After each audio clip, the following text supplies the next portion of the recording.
Salut, donc moi c'est Angie. Je vais vous parler de l'UX design donc, dans le jeu vidéo Dofus.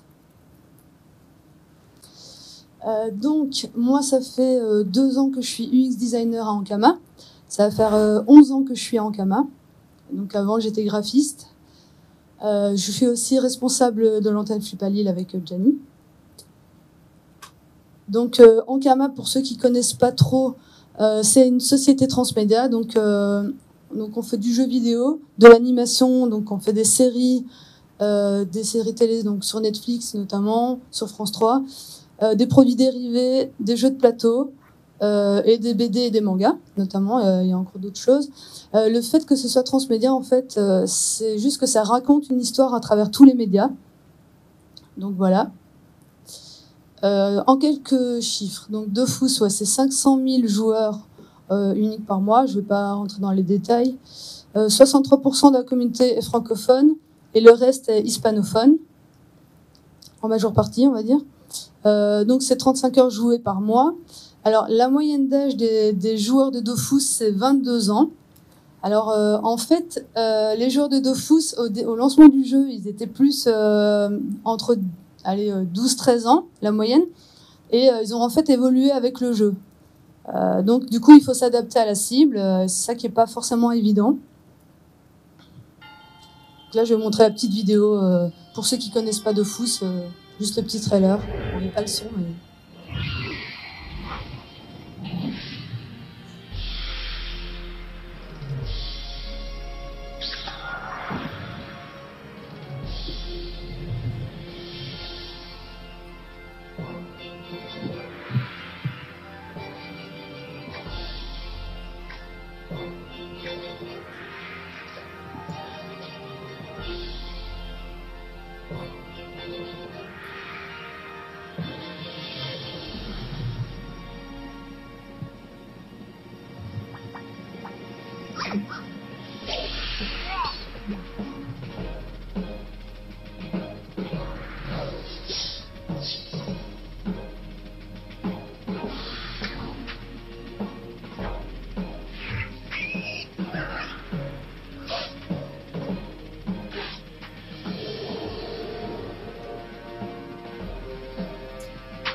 Voilà.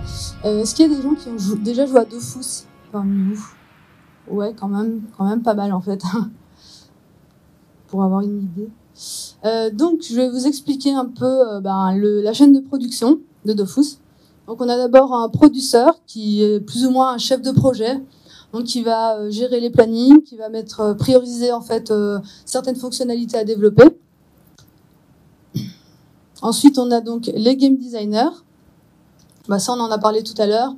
Donc, c'est vraiment les gens qui vont faire les règles du jeu, qui vont rendre les jeux un peu plus difficiles, pas trop simples, justement, donner du challenge aux joueurs. Sinon, ça va être vite ennuyeux. C'est eux qui vont rédiger les quêtes, notamment faire l'équilibrage des classes, etc.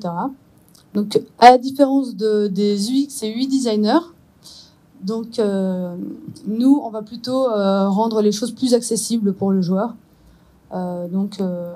Toutes les mécaniques auxquelles les game designers vont penser, nous, on va essayer de les intégrer au mieux dans le jeu et de faciliter les interactions avec les joueurs. Ensuite, on a des graphistes. Donc, on a des graphistes qui font les objets et les monstres. On a aussi des graphistes qui vont s'occuper des illustrations. On a aussi les level designers, donc qui eux vont placer plutôt les objets dans l'univers. Et puis voilà quoi, on a les animateurs évidemment. Donc ensuite les développeurs, donc développeurs clients et développeurs serveurs. Donc nous on va travailler plus avec les développeurs clients évidemment. Alors les testeurs, eux, sont dans un pôle à part. Ils testent un peu tous les jeux d'Ankama. Du coup, ils sont pas vraiment dans la prod Dofus directement. Et les sound designers, bah, c'est pareil. Voilà. Alors, le Dofus, c'est un MMORPG. Donc, on fait des mages environ tous les 2 mois. Donc ça, c'est les cycles de production de Dofus.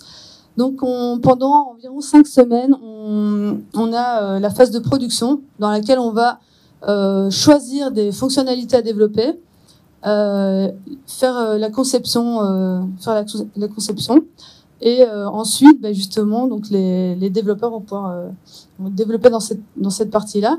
Après, on a un freeze de 2 jours en général, où les développeurs ne touchent plus à rien dans le jeu.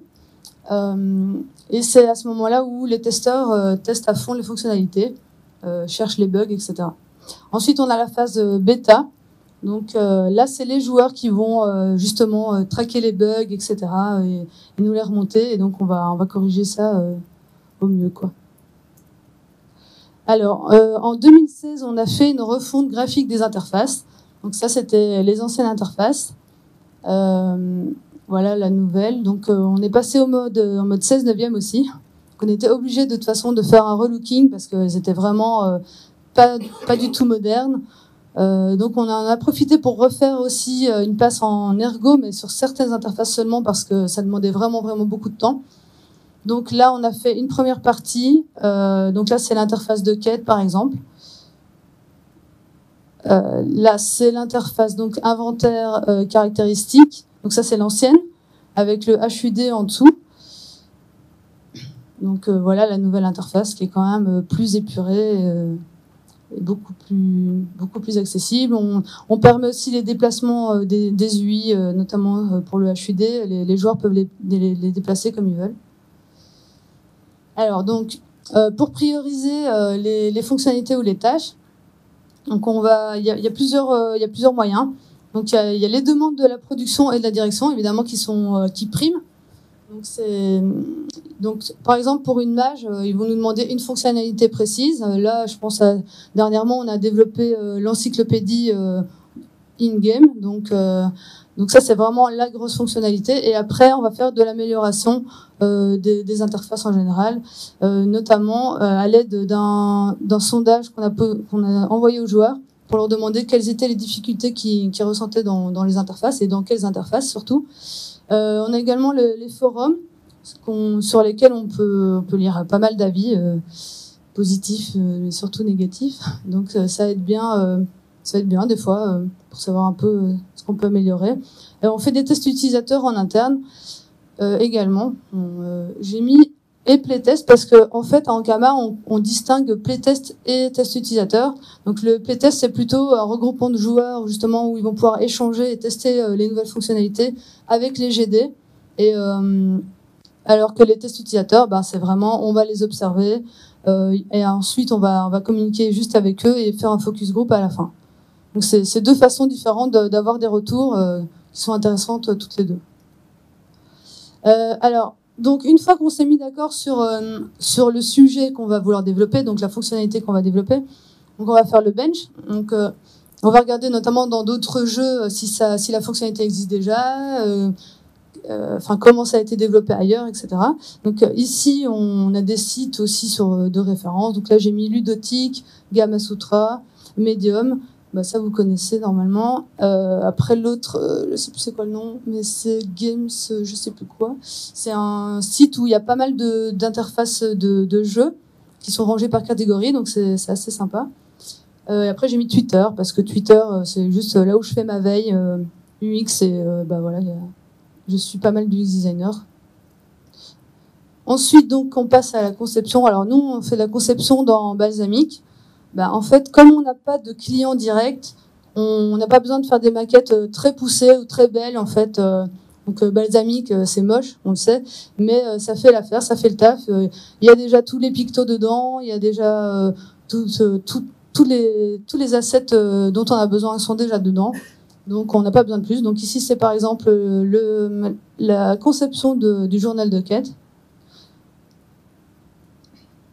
Donc ensuite, une fois que la conception est validée avec le reste de l'équipe, on passe au maquettage graphique. Donc là, les UI, en général, c'est moi qui m'en occupe aussi.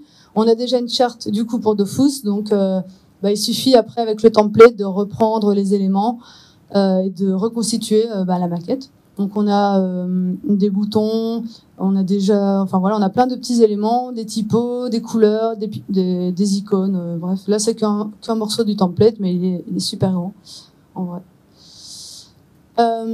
Donc une fois que les maquettes sont validées, donc je l'ai pas mis juste avant, mais donc ça passe chez les développeurs.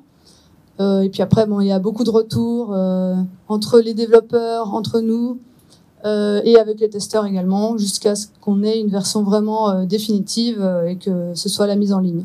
Donc voilà un peu la chaîne en fait de production d'une image Dofus.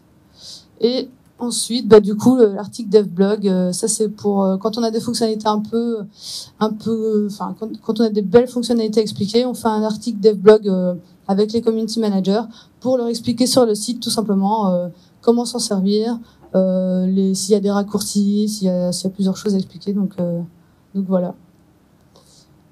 Voilà pour ma presse.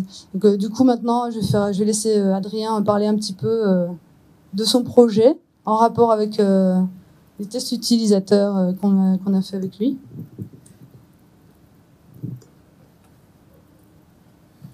Bonjour, donc moi j'étais pas du tout prévu au programme, je suis un intervenant un peu sauvage comme ça.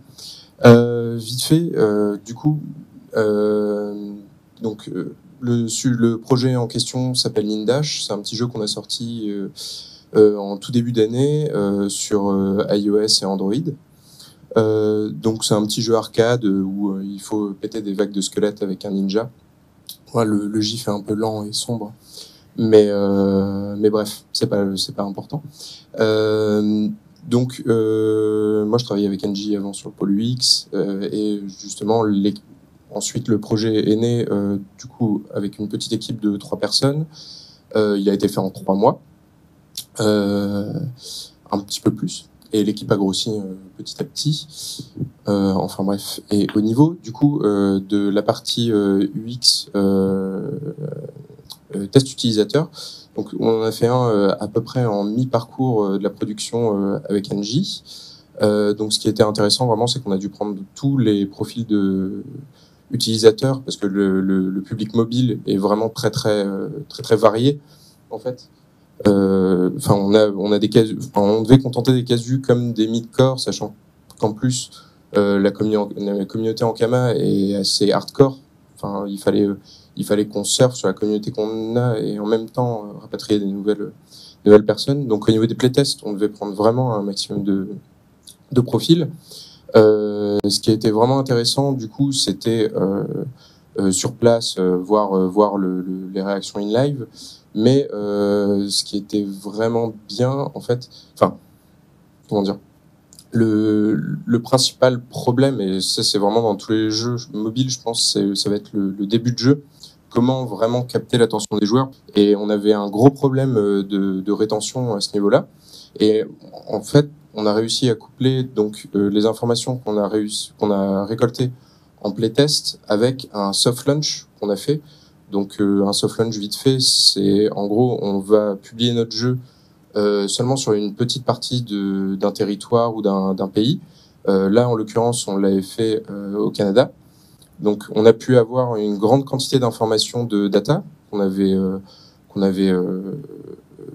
c'était en fait on avait dit là on veut par exemple le nombre de squelettes tués à tel instant, en combien de temps le niveau 1 est franchi, etc.